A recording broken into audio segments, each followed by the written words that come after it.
searching the dark side of the mountain. Through my bones and hair and blood, words rise and cold snatched from my mouth to sink them into the cold black mud.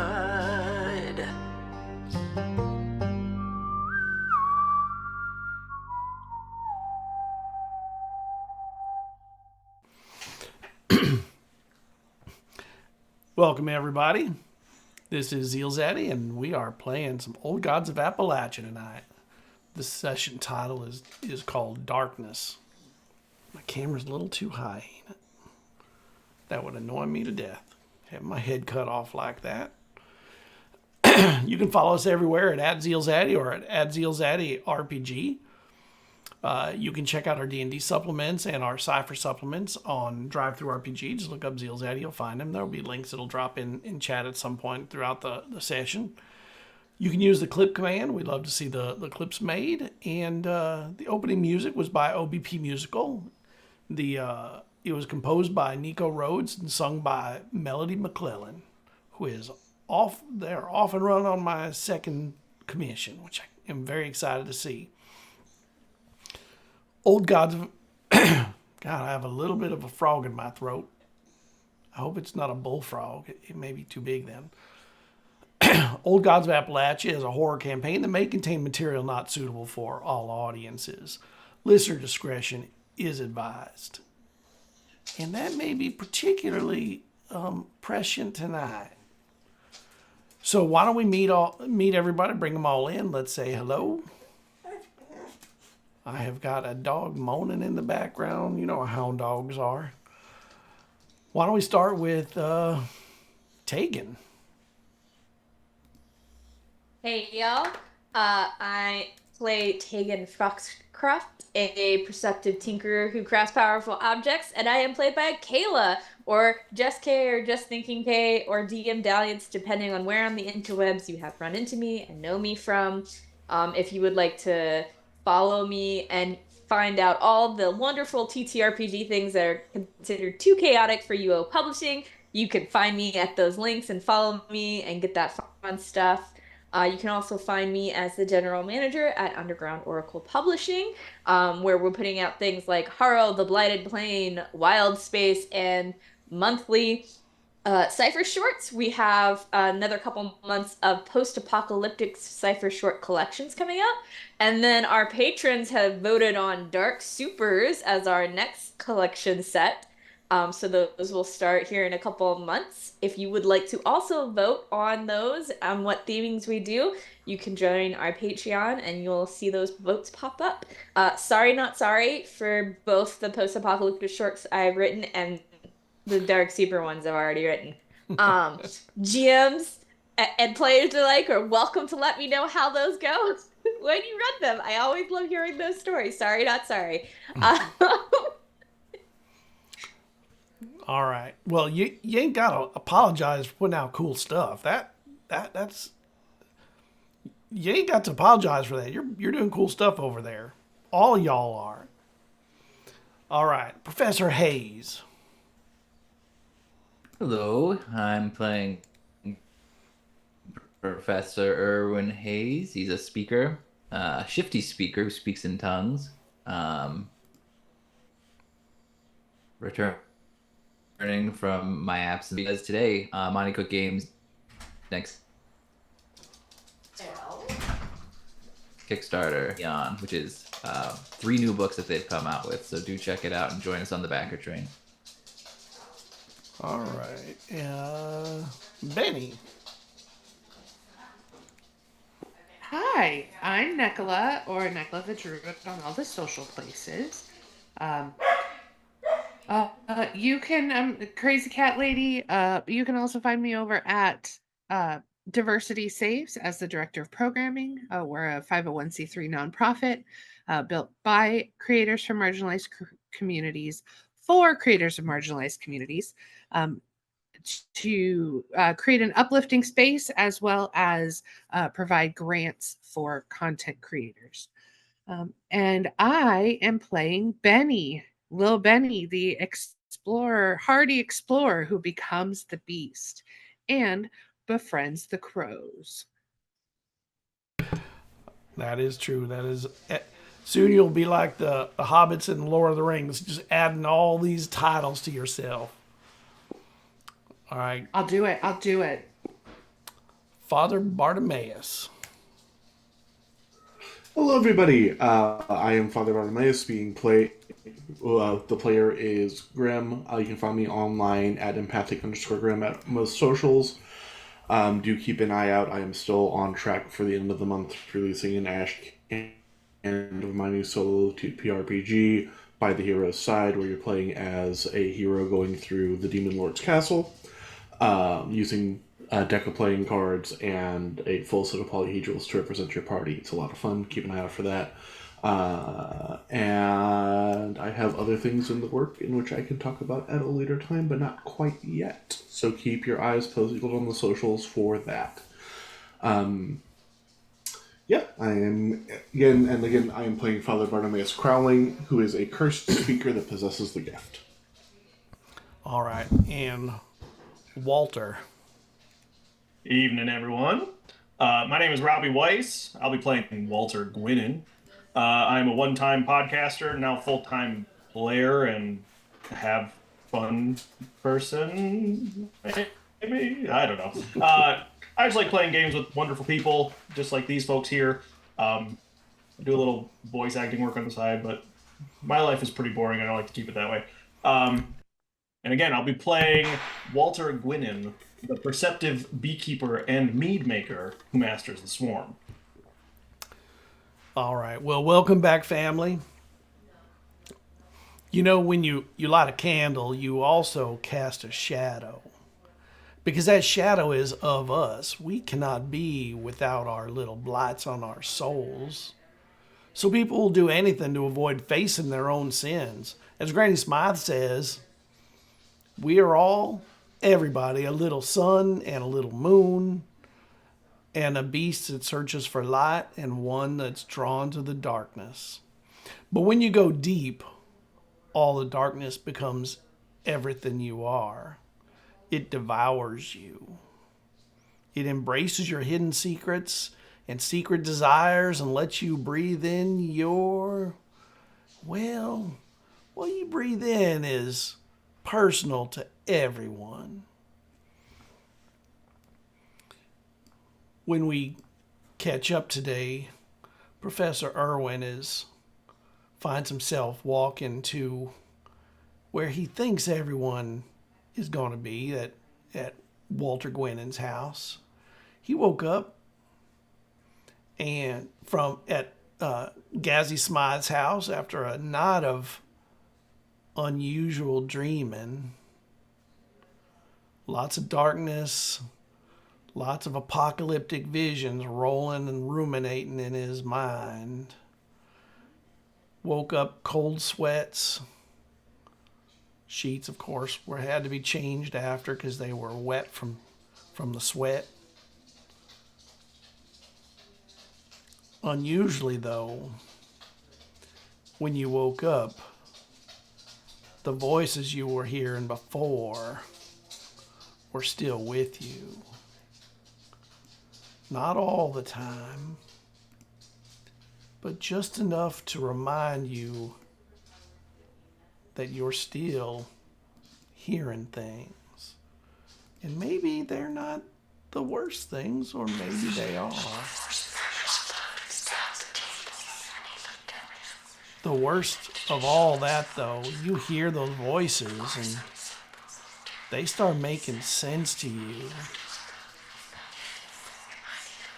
Gazzy is asleep when you wake up, and you feel like it would not be a good idea to run into her at the moment. And the voices fade away at some point. There's a little cornbread left down, available if you want to take a bite. But your hands keep curling into shapes that feel uncomfortable too. It's not just the voices today. It's more than that. It's the understanding.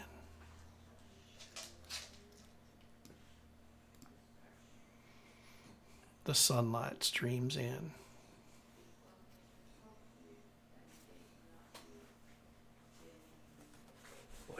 What do you want? He asks the voice. And there's no response at this point. The sun has come in, and it seemed like the voices faded as the sun found a home through the glass. But you can't forget the words.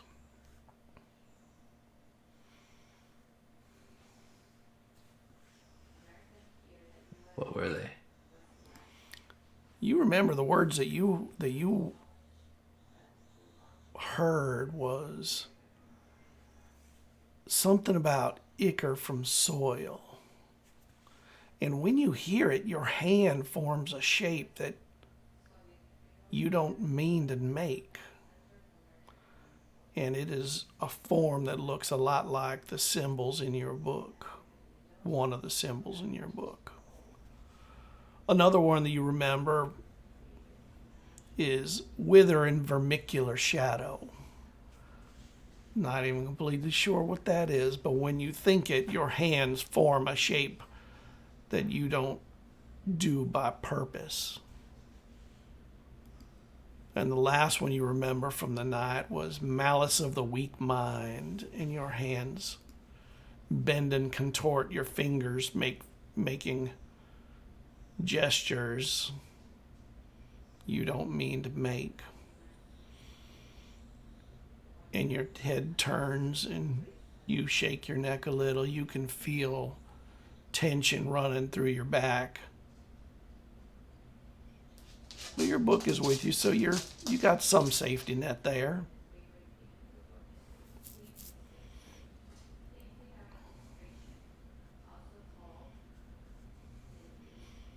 And you know that your friends are going to be gathering at Walter's at some point soon, so that might be there. By the way, thank you, Lord Richter, for the subscription. I think that is fantastic. We love having you. I quickly, quietly grab a piece of cornbread. Take a look towards Gazzy, where she would be sleeping upstairs. And then try to briskly walk out the door, quietly. And when you go out, the horses that are out there that you have learned over time are really like sentinels to the property. They allow you to leave, but they do stay a little further away from you than they used to. And they never stood real close to you, but they kind of give you birth. And I kind of glare at them, ready to, if they make any sound, throw the cornbread to them. And then as they kind of keep their distance and I keep mine, as I get a few feet away, I take the cornbread and I eat it instead. And as you're walking, you start remembering some of the words you'd heard the other day when the many apocalyptic visions become words in your mind. And as you're walking, your mind is just active now. It is thinking about all these things.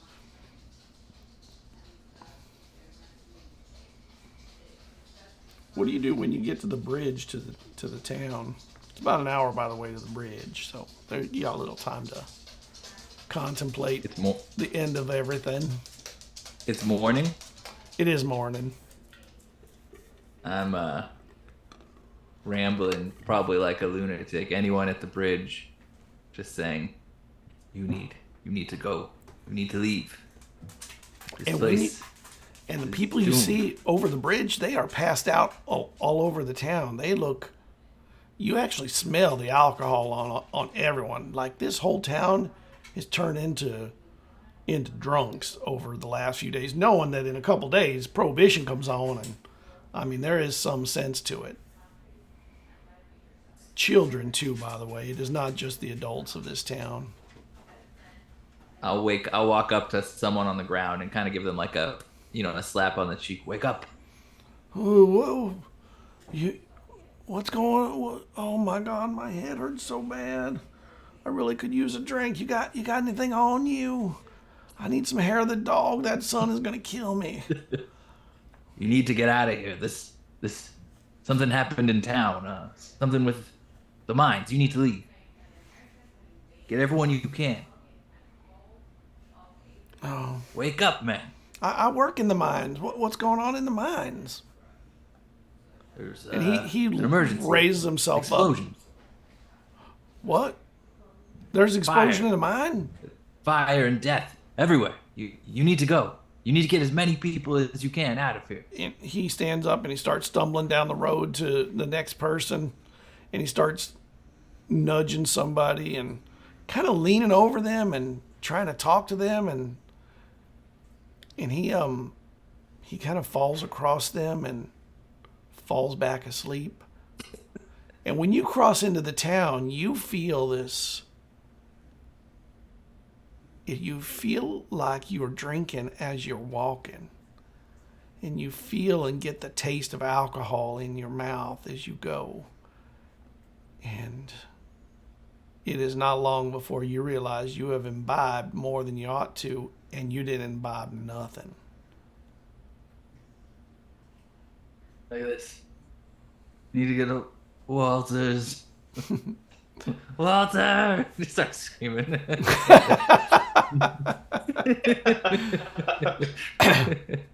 You get to the other end of the town and you see T.J. Booker sitting at the door of his liquor establishment, and he tilts his hat. Fine morning. You need a little to get yourself going. What's wrong with you, man? Can't you see everyone here's had too much? I ain't out of liquor yet. I'm trying to empty it out before prohibition, you know. And oh my gosh, I feel so. And he just kind of leans over and he just falls asleep while he's talking to you. It's supposed to happen like this. It's supposed to be the worms, not the alcohol that gets them. What is happening? And as you cross out of town, you feel some of that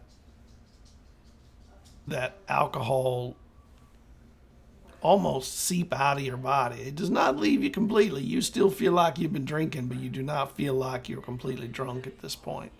But it was just, maybe a mile crossing the whole town or less.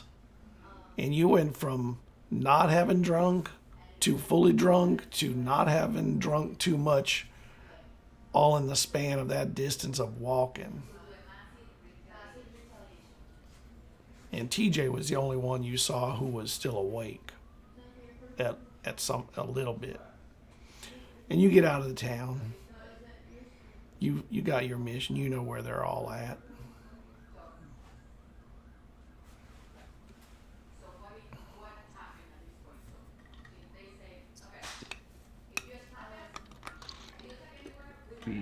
Maybe the worms are coming to save us from this spreading infection. I don't know.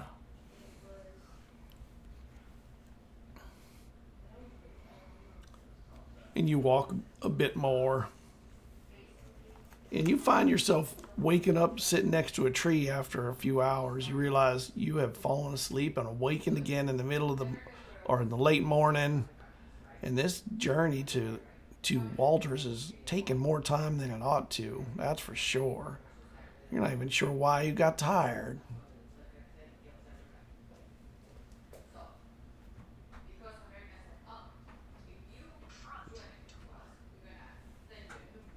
I'm gonna start. Oh, that's reaching right. out with my mind. You're right. You knew they were going to Tagan's, not Walters. That was my mistake. Okay. My mistake. Oh yeah. We were ready to spin it however you needed to spin it. Yeah, no, that was. I was about to ask. I was just saying the wrong name. I've been known to do that. My poor children. They're all named each other's names sometimes.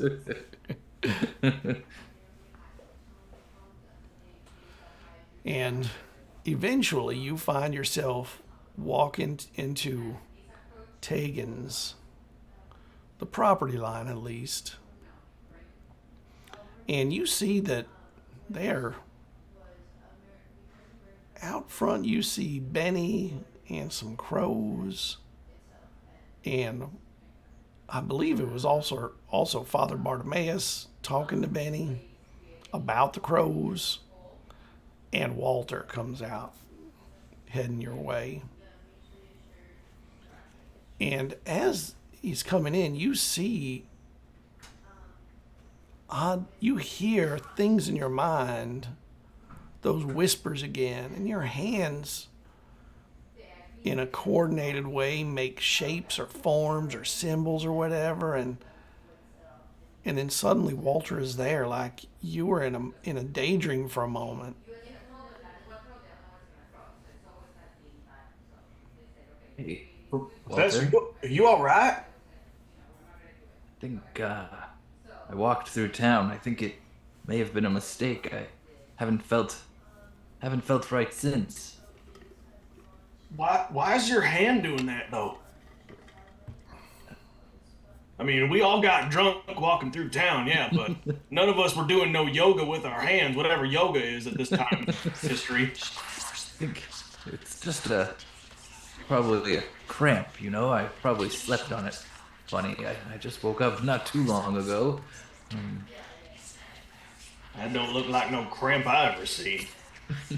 You're hearing the sounds again, and it comes and goes. And then he starts whispering to himself, "Not now, oh, not now." Scott, do my bees react in any way to him? Like, are they like scared by him at all?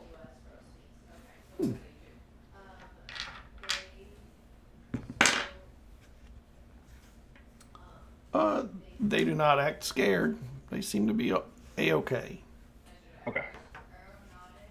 But you might want to get that cramp checked out. You sure you're feeling all right?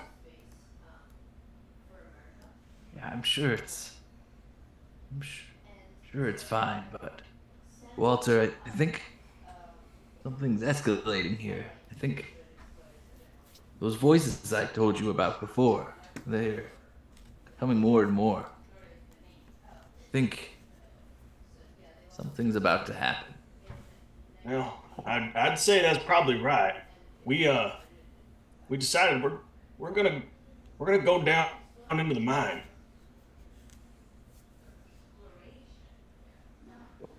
Well, Whatever's down there, there's a good chance it's got my wife and my daughter. It's got Ellie and Evie. And I think we talked about it. We think that there's something down there that's influencing everything that's going on up here. Something with the worms and darkness, and I don't quite understand it, but it ain't good. no. I'm starting to worry that this book, he holds it up, it's connected to all of this, and I'm not sure it's on the right side of things. But if I can use it to help you and find your family and help this town, I'm willing to try. Well, I'd be mighty obliged. But it might kill us all. Just a fair one.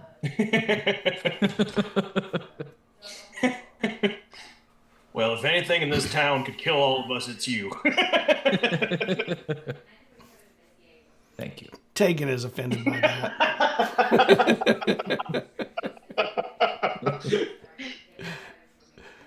Father Bartimaeus, you see Professor Hayes and Walter having a conversation. Professor Hayes looks a little disturbed. You've seen people who are concerned about things in the past. You recognize the traits. Look, the look of someone who worries that they might be consorting with things outside of their control. That's up to you to decide what you think it is. Quite specific that was. professor will just like never meet Bartimaeus. Bartimaeus' eyes, yeah.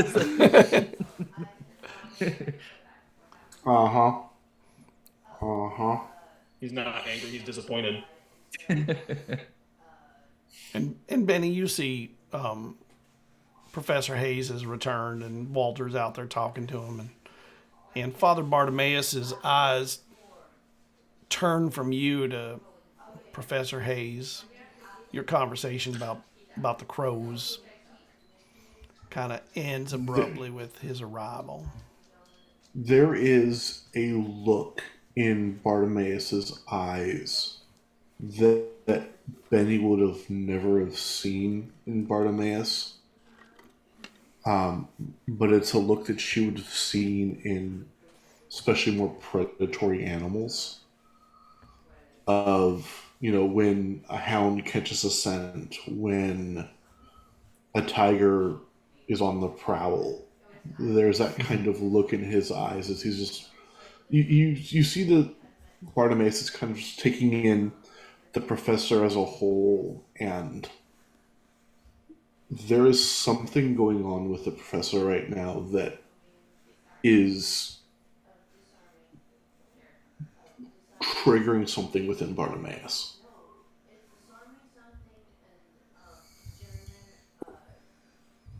Benny catches that from the father and follows his eyes onto the professor. And then she says, I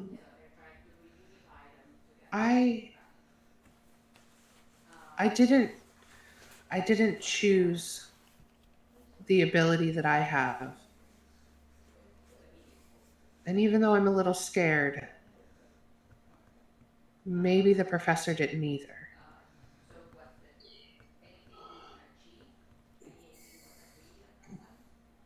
My child, I wish that I could have your view on the situations, but the kind of look and actions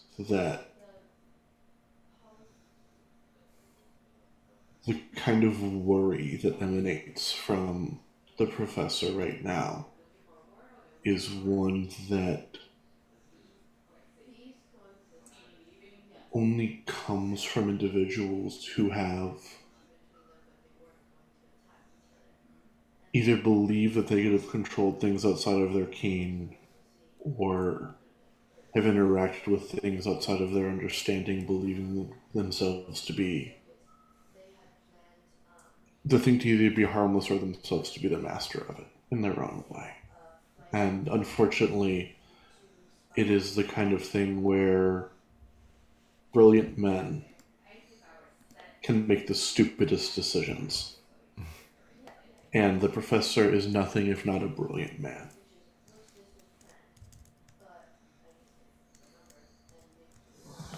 Just hope he's okay. I am going to... Why don't you go back to playing with the crows for a moment? I am not going to put the professor in any danger.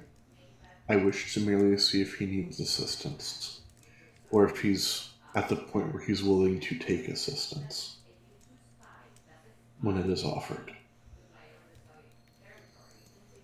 And he is going to place a hand on Benny's head, give a little bit of a blessing, and ruffle her hair just a little bit. Stand up, brush off his cassock, and start making his way over towards Walter and the professor. While he's going over, Tegan, you see out the window that Professor Hayes has arrived, and you believe you have gotten everything prepared and ready to go for the trip. All your red wagon cart is packed up. You've got packs for everyone that needs a pack, and you think you are... Everything you can think of is ready to go, unless there's something you want to add that I have not thought of or that you have not thought of from your stash. I think that while everyone has been distracted, Tegan has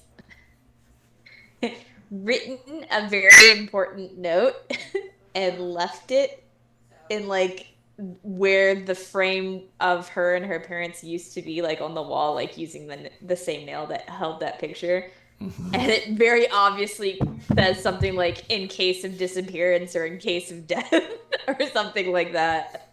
And then she's grabbed her tool bag and made sure it's ready to go, grabbed her travel pack to make sure it's ready to go, grabbed the thermos of caffeinated mud and made sure it's ready to go because that's important, and her compass because we're going to be underground, and it's just like, making sure the house will be okay if she doesn't come back, and that, like, if anything is dangerous, it's clearly labeled as such. So anyone coming into the house after her, not being able to, doesn't die. And I think she's also, like, set aside, like, a small box of something, and you see, like, Benny scrawled across the top, and, like, a small box of something, and it's, like, Walter. And, like, so a little box for each person that she's slightly hidden, so, like, it's not obvious if you come back into the house, but, like, if you were going through someone's personal effects after death that you would find. Because she's fully expecting she's not coming back for this. Oh, yeah.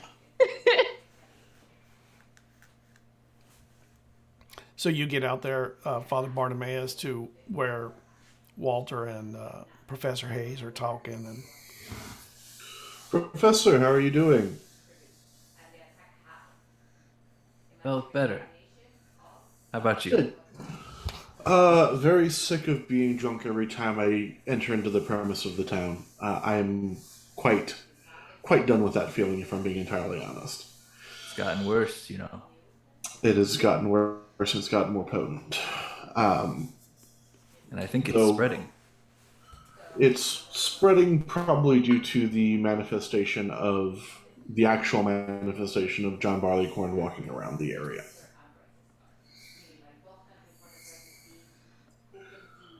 Is that any more ridiculous than the demonic worms in the mines that are threatening to destroy the world?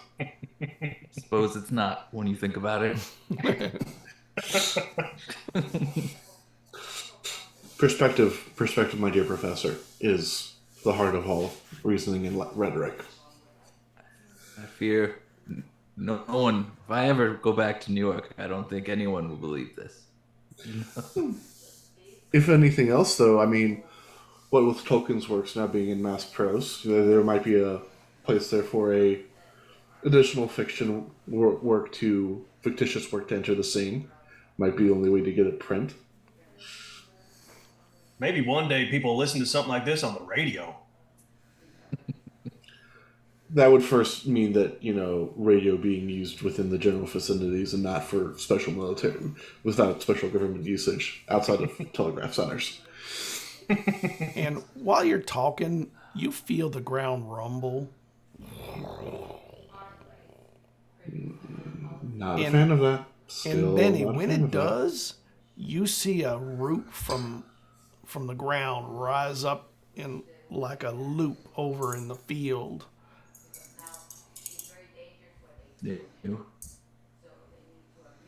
And now there's just a loop of root that weren't there before.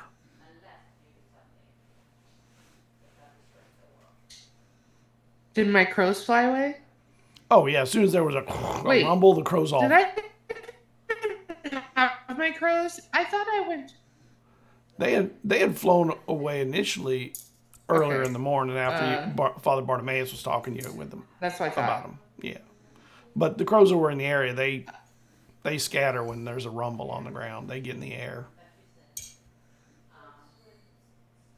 Also, one of the crows gave me something, and I didn't write it down.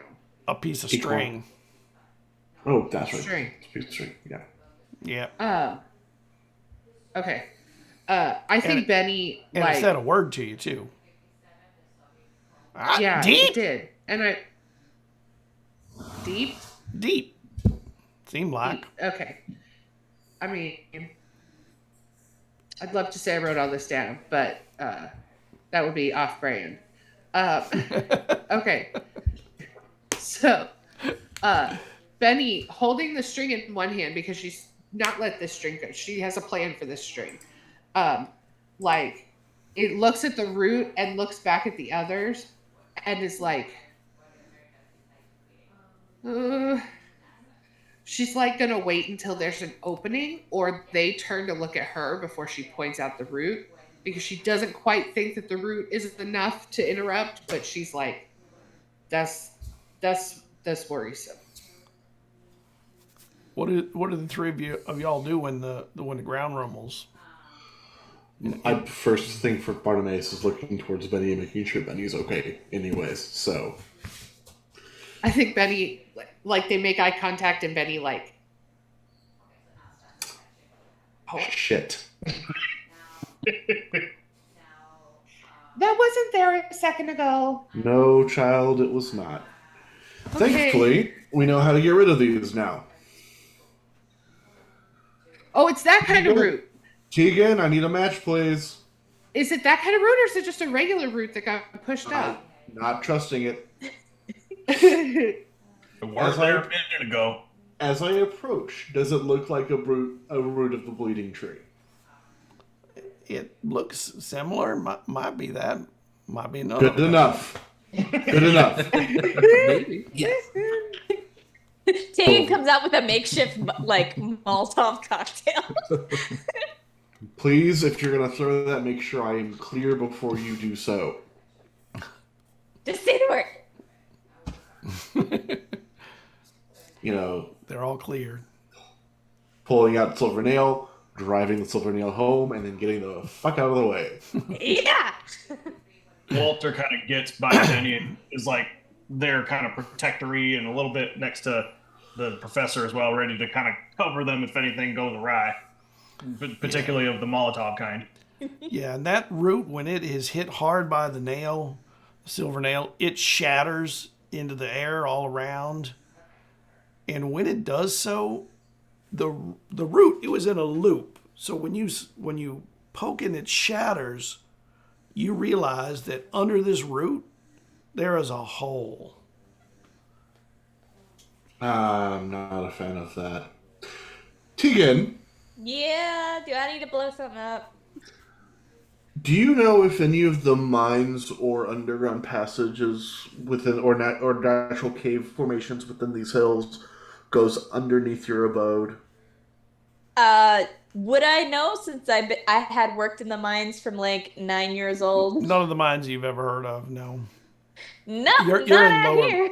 You're in kind of the valley in between the hills, so you're kind of in a place that normally would not have that.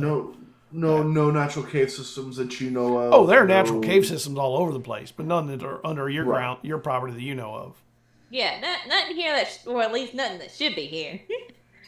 Oh, I think there's something that is here that shouldn't be here. You mean like, I don't know, like a blood tree root? That has a hole underneath leading down.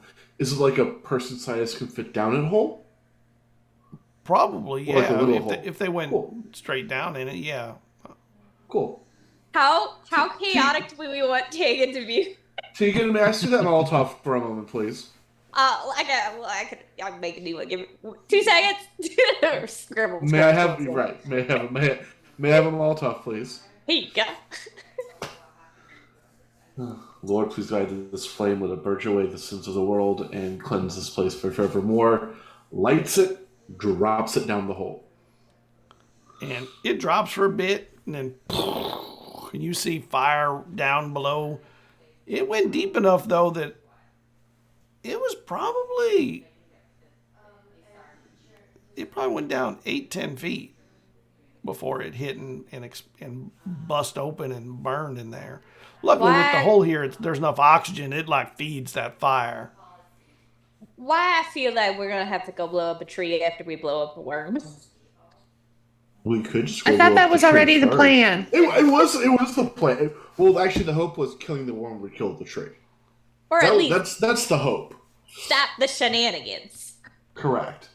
But I do believe that the bleeding tree, either way, is now something that we have to take care of afterwards. Again, I believe there are things that we can do for the church that would lighten your pockets very prettily once we're done with all of this. Father, My dear Miss Foxcraft. Doc, don't take this the wrong way, but since y'all got in town, everything's gone to shit. Well, to be fair, I got summoned here because things went to shit previously. The smoke that's rising out, you realize after a moment that the smoke is not unaccompanied. There are buzzing Flies. things, and there are flies in the smoke rising up out of this hole. Yeah, and Tegan quickly makes and throws another Molotov cocktail into the hole. There any chance this fire could spread to your home? I mean, it's underground. If it's going to spread anyway, it's going to spread wherever the root came from. Ooh, maybe it'll go to the worms. Mission We can hope. accomplished. We can hope. Nah, I think we're going to have to be exploding that one. Walt, you see those flies coming out. You know those are the flies you had seen before. Yeah, I instinctively kind of cover Benny and the professor and my own beard full of bees and Right. keep them damn what were they called? Burglar flies or something? Robber flies. Close enough. Away from them and myself. Yeah, and it burns for a bit, but eventually the alcohol burns away and you just have a hole there with glass at the bottom.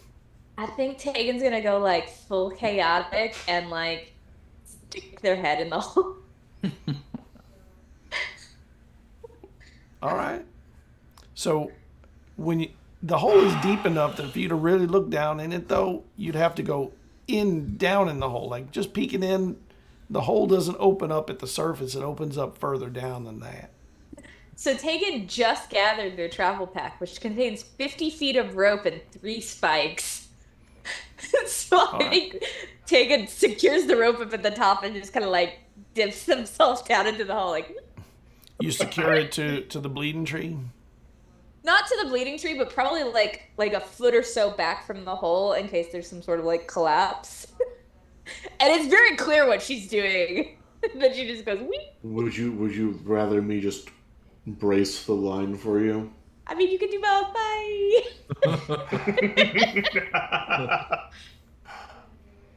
And you slide down it. Benny, this is not what responsible grown-ups do. This is Totally not. This is the most This is responsible not- thing I've ever done. This is not what responsible grown-ups do. Please don't take this as I an mean, example. she might save this whole I town. believe- Very responsible. I believe that this is not a responsible adult thing, and I also believe this is the most responsible thing Tegan has done. Two That things is a can be very true at once. very good, Benny. This is very true. The two items are not mutually exclusive. This is correct, and this is how you build complex stuff. Also, as a human, I probably would not jump in the hole. Look, Tegan If you need something to fly, set herself up with safety rope, which is like The weirdest, most responsible thing that Tegan Tegan can has possibly ever do. High int, low wisdom. Knowledge before Um, wisdom. Oh, hello? Hello? Guys, there's something down here. It's the same things, but it's not always there. It comes and goes a little. There's Like there's it's something distant. down here. There's something down here asking if we're gonna save it. Is that actually what it's saying, Tegan? Or are you It's- just trying to it's get us all saying- down the hole? No, it's saying, who's there? Are you here to save us? And it's like echoey and whispery and like sometimes there, sometimes not there, kind of far away. I think she's telling the truth. I'm Walter afraid that she's walks right over to the hole and grabs the rope and pulls her up out of the hole. Now, Tegan, Okay. I think we need to talk about this. I have a question. I obviously know Walter. Mm-hmm. And I have therefore obviously met his wife and daughter. And we just had a weird seance where they were surrounded by worms and underground and didn't know where they were. Did I recognize the voices? It sounded like it might have been one of or both of them. Like talking in unison or something like it. So Walter just like yeeted me back up as I have this realization, and I just kind of like put my hands on his shoulders, and I'm gonna be like, I think it's that. So, What do you mean, them? It sounded like Walter, your wife and daughter. Walter, Tegan. There are entities that like using the voices of people who are known to be cared about There to are, pull yes, people astray. but also I have a track record of seeing and hearing things that people can't see or hear. Listen, y'all, Tegan? if there's a chance Tegan? that they're down there, we're going down there. Wow, I'm going You down told- there. You said, in your own words, if something calls your name, no, it didn't. When you're in the woods. Yeah, that's true. This is still the woods. Under the woods counts as the woods. I'm just saying, right? We just had the weirdest freaking seance I've ever been a part of, and I've been a part of a few because Seven Circle.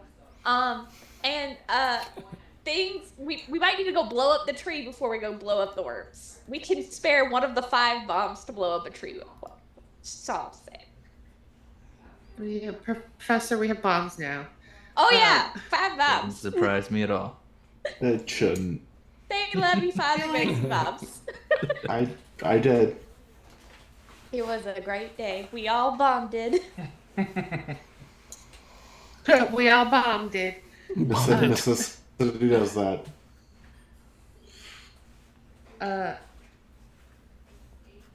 What I if know the that tree's I here to don't have help? as much experience The here. tree is not here to The help. bleeding tree ain't here to help. The tree is not here to help. And I would rather be in hell with a broke back than trust anything from a bleeding tree.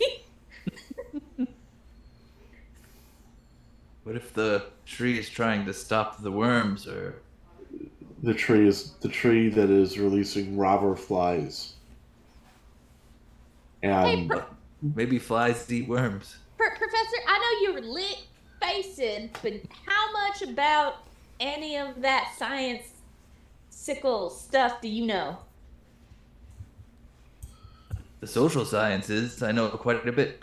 Okay, nothing so nothing to you. in He knows science, nothing. there's this thing called resonance, and when things like vibe together, they like feed each other's resonance, and like they get worse.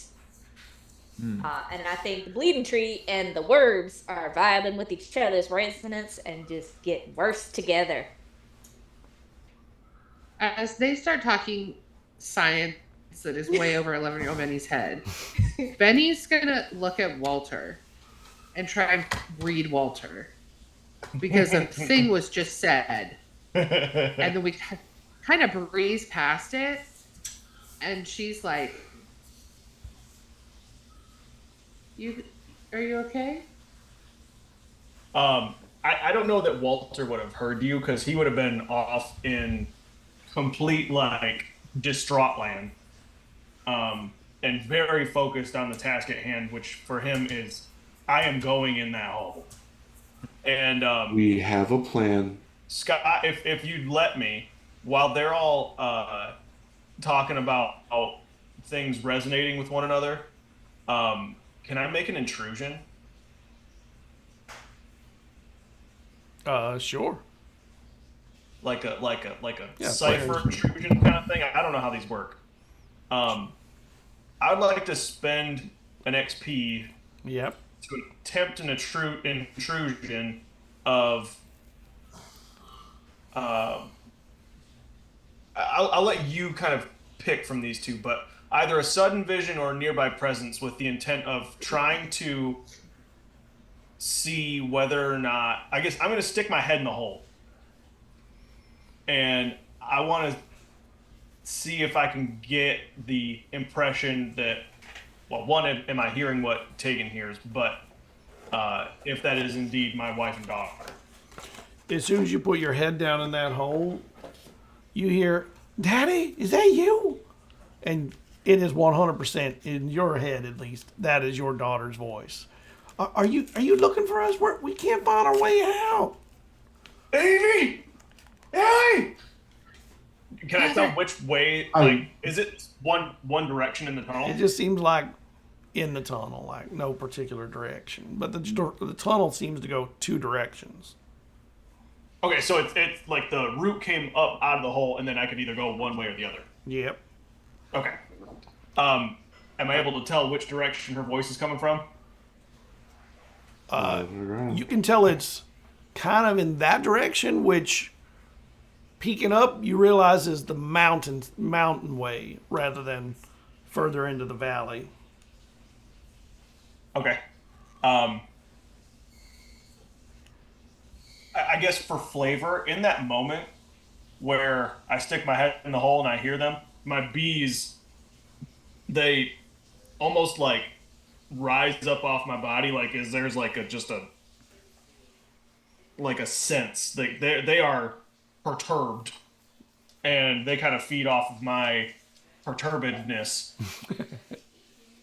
And I yell, "I'm coming!" And I am headed down that tunnel.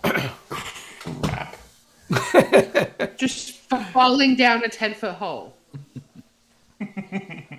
For good, bad, indifferent, or worse. Head first or feet first? I see a child. I know child. Can I roll a speed check for Bartimaeus grabbing his foot as he goes to swan dive into this goddamn hole? Oh, my foot? Yes. You can make a speed check. How fast are you? 10. And Should I roll how much I weigh? no, you reach for it and he is down. He scurries down faster and you can catch. Ah, damn. Okay. And you go a few feet and then you drop into the hole itself. Now there's rope that is still hanging here that Tegan had left. And when you're in, can you make me a... Hold on, let me look at your character sheet. I want to understand something you got. I did make a couple of edits as we Okay. progressed from last session. So if you need a new copy, let me know. Professor instinctively grabs that's a his flashlight and tosses it down to Walter and says, "Walter, we'll be right there. Just You be careful." It takes a moment for your eyes to adjust, and the whispers when you land, they stop. And there's enough light streaming in from the morning above that you can see that that the root that had dug in here kind of wound over and around part of this tunnel, and there are lots of little sinewy roots dripping along the top, both from the grasses and the bushes above and right out from this root itself. And then you think a footstep, maybe like a help, and then it's like cut short. And am I able to hear in what direction? Is that the same direction that I've been walking? Yep, Or that same I direction. looked to walk? Okay. Father Bartimaeus, you see him down there, and he kind of Going looks in around after for a him. moment. Benny, you stay up here. Going down after him. Tegan is already wrapping rope around one of the bombs to lower him down. And Walter, well, what do you do when you hear that? I'll let you choose your own. Did I recognize that? It sounded like your wife. Oh, I'm busting ass down that tunnel. Walter, not by yourself. Then he's gone. I'm chasing after him. Yeah, you're climbing in after you see him though take off. Shaking off after him. And when you come down, you hear, "I'm over here, Daddy," and it's coming from not the direction it went, but from the direction behind you. Not turning and looking. Going after Walter. Walter, you start moving down this tunnel, and it is not like you can run. It is tightly squeezed. The roots are just wrapping everywhere, and there is not only soil, but there is black rock with sharp, jagged edges running all along. And as you're running, you can feel the edges trying to cut at you. And the roots get kind of heavier. And as you move, can I get a might check from you? Sure. And I'm going to put a level of effort into this. Okay. That is a 17. You are pushing through. Father Bartimaeus, you see him kind of turn a bend for a moment. And as you're running, the roots kind of get thicker on you and thicker as you're moving through, and it's like the tunnel narrows, still big enough to climb through or walk through, but it tightens on you. Father Bartimaeus, you feel the same thing as you're running. Kind of it narrows and tightens, and the roots get longer. As a matter of fact, you think, Father Bartimaeus, that the roots are grabbing at you, not just in your way. Walter, you hear, I'm up this way, Daddy. Can you see me yet? I can't see you, honey. Keep on yelling at me. I can hear you. I'm right over here. I'm right over here. And you hear them right ahead of you a little bit, it sounds like. I just keep pushing. And you're pushing through these roots. And one thing that you notice that these roots have like that black oil, that sap from the bleeding tree that is, every time you move, it kind of drips a little more. And as you're running, you feel the roots kind of tangle on you and start pulling on your clothing as you move and on your skin. And Father Bartimaeus is a little behind you. You think you heard him as he was coming up. You don't know where he is necessarily because you've turned a corner. But the roots get thicker and the tunnel gets narrower. And it sort of comes to an end. Like it just sort of comes to a sharp stop. And the roots are heavy here. They're sappy, and they run top to bottom of this cave here. And you feel like it is sticky. I'm like person at this point. Do I still hear voices from beyond this like? It has gone unusually silent. Ellie, Evie, where are you at? Come on, say something else. You hear Walter yelling out almost in a panicked way. And the roots in this area, you can feel them getting stickier from the sap that's rolling down, and you feel it pulling on you as you try and squeeze through the narrower and narrowing channel. Can you make me a strength check, please? A might check. I'm sorry, not strength. I'll make you a might check. That is a 2? 17. Oh, all right. So you're pushing through, and it is getting sticky on you, and you're able to move, but you can feel that as this thing's narrowing, it ain't going to be long before you may not be able to turn around. Yeah. So reaching and pulling out a little flask of holy oil, and taking the entire vial and smashing it into a side wall, Bartimaeus starts praying as he pulls out a nail and tries to find a tap root, like one of the thicker root sections. And he just drives the silver nail straight into that tap root. You drive the nail up ahead of you. Walter, you are reaching in, and you feel your daughter's hand in yours. And you feel and see, you you're out and it takes a moment. You catch some light, and you This is through like are the bundle of roots. through the roots. You push through the trees, and you find yourself in the grass, and your daughter's pulling you to the pond's edge, and you are with her and your wife, and she's pulling you to the fishing pole that she had sitting there.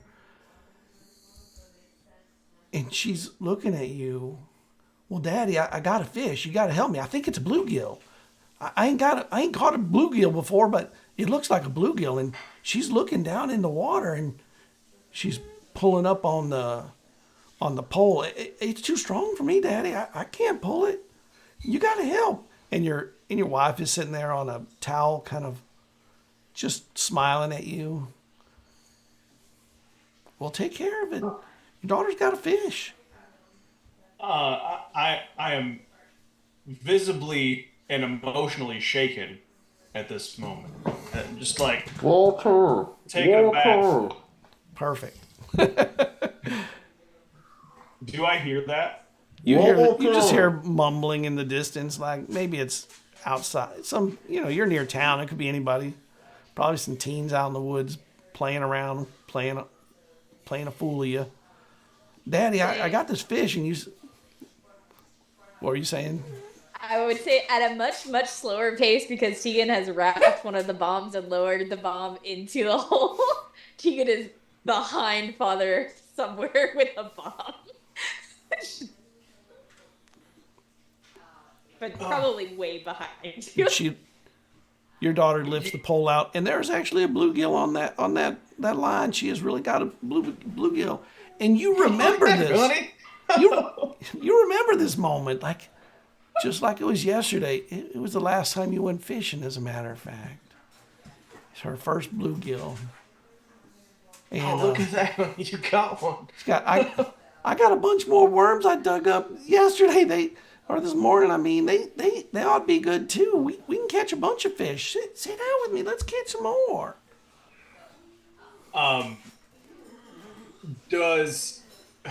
Do I have the mental and emotional withstanding to pull myself away from, or not pull myself away from, but see through a charade at all? Or is this so convincing that I guess I wondered if you want to leave it up to the roll for me to see through it or not. I feel like Walter would not. You can. It's not that it's a charade. It's just a memory, mate. Father Bartimaeus, you are pushing through as strong as you can, and you drive this nail in as hard as you can, and the whole route around this whole area shudders. Tegan, you're in the hole. You see the root not only shudder, but it lunges forward in the hole. And its sticky tendrils, sappy, reach everywhere, and black sap covers everything. And suddenly, Walter, you feel yourself being yanked as the roots pull back on you. And as it yanks on you, do you have armor, by the way? I don't think you do. I have natural armor in the form of bees and wrap. And what? Wrap. I took wrap as a skill. All right. So you are yanked backwards into Bartimaeus as these roots that had grabbed onto you with the sap slide you through this narrow, dragging you across the rocks. And these roots move you like you are nothing. And suddenly you are flung back onto Father Bartimaeus. You take 2 points of damage from dragging across the rock, unless your armor is enough to prevent that. Tegan, you feel this too back in the back of the hole. And this whole root moves above you. And it actually looks more like a worm than a root when you look at it from underground. Father Bartimaeus, that goes through. Yep. You are yanked back so fast. And then you are hit by Walter, who slams into you and you are pulled back into Tegan, and the hole is sitting above the three of you. Do I have? I guess what occurred in the memory as I was yanked out of it? The fish pulled hard, and your daughter was pulled into the water, and you went to jump to make sure that she didn't lose the pole, and suddenly you hit that water, and you were no longer in that moment. No! I didn't hit him. Walter. I hit him. Ouch, ouch, Get ouch. in. And Tegan is pushing the bomb as far down that hole as she can. Ouch, ouch, down. They aren't down here, Walter. I heard him. You heard what it wanted you to hear. I felt her hand. I grabbed her hand. I helped her with the fish. Walter. And Bartimaeus, you see his voice grow so soft as he places a gentle hand on Walter's shoulder. Walter. Take a breath. You had a memory. I could have saved him. They weren't there. That wasn't them. We will save them. We will save them. But that wasn't them. Walter just breaks down completely. And Bartimaeus is just, when you leave the hole, Tegan's going to blow this one sky high. They aren't here. This isn't going to hurt them. We're going to get them. But this wasn't them. And I think a part of you knows that. Walter just sniveling and distraught makes his way up the rope, or however, getting out of the hole, out of the way for the bomb. When he comes out, he's covered in lines of black oil across his skin and face and clothes and everything, almost like stripes. Ah, black oil seersucker.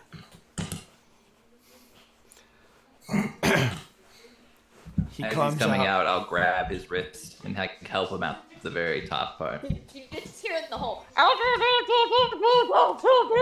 When you grab his fist and pull him up, you can feel almost feel through him a sight for a moment of a woman and a child you don't know. And it was like you see them in a moment with him. And then when you let go, and he's up, that disappears. And you realize there's that oil on your hand now, and it's very sticky. It's more like sap. Saw them, didn't you? I had him, Professor. We'll find them. I'm sure of it. And Walter just kind of goes silent at that point. What are you doing in the hole, Father Bartimaeus and Tegan? Tegan's just pushing it as far close to where they were trapped as possible. And Bartimaeus is making sure that if she needs help, he's there to Okay. yank her back out again. And you get further and further in there, and you can kind of meander your way fairly deep. But it does tighten on you a little bit, and as it's going, it's odd. You hear your father calling you, saying, "I'm right over here. Y'all come over If here." you're hearing a voice, it's not real, Tegan. Well, I know they did. Where are they? 10 to 10. Just pushing it as far as I can. Okay. Yeah. Without getting extra stuck. Yeah. And if I need to, almost like feeding out the line with the wick, the timer, and just like kicking it a little bit further. Like I want it as close to the bad thing as possible. Yeah. You keep going, and Father, you see her very carefully stringing out this line of wick. And Bartimaeus will, if he She has to starts coming leave the back. light of the hole, he's just making sure that Tegan's always in eyesight as she's pushing it down. Yeah, and Oh she yeah, the gets- whole she time gets she's down also like out, and she'll stop the like line at about halfway down the tunnel and like pull out some magic and be like out, Out. you climb out. She Yep. climbs out. The wig is Come on. there with you. and I'm just gonna shout away, and go perpendicular to the hole. Okay. Not Time to go, parallel. Benny. Scoops up Benny. Scoops up Benny. And Okay.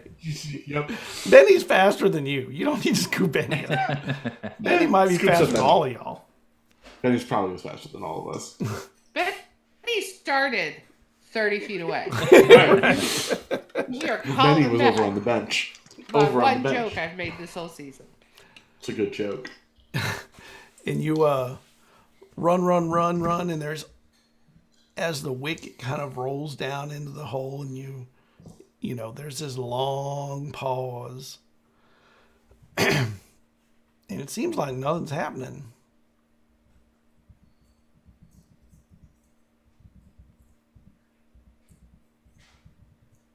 Never let a bomb fool you. Wait Take for this it. long. Wait for it.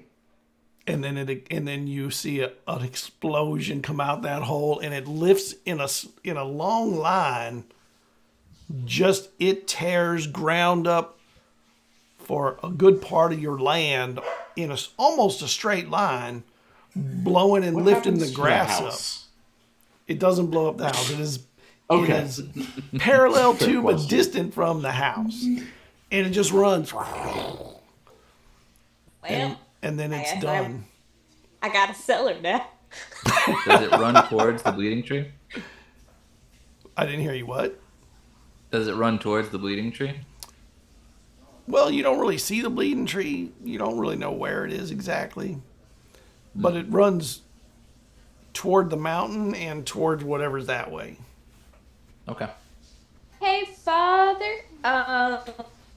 It's probably important to point out that when you did whatever nonsense made the tree go, when they were moving, they looked like a bunch of worms. I was afraid you were going to say that, Tegan, but I'm very happy you brought it to my attention. Yeah. Everything's So- connected. Does that mean we only have to fight one thing? It might be one very, very big thing. It's a little bit worse than two kind of big Almost. things. Yeah. It's not worse. It's a different kind of bad. New episode title: A Different Kind of Bad.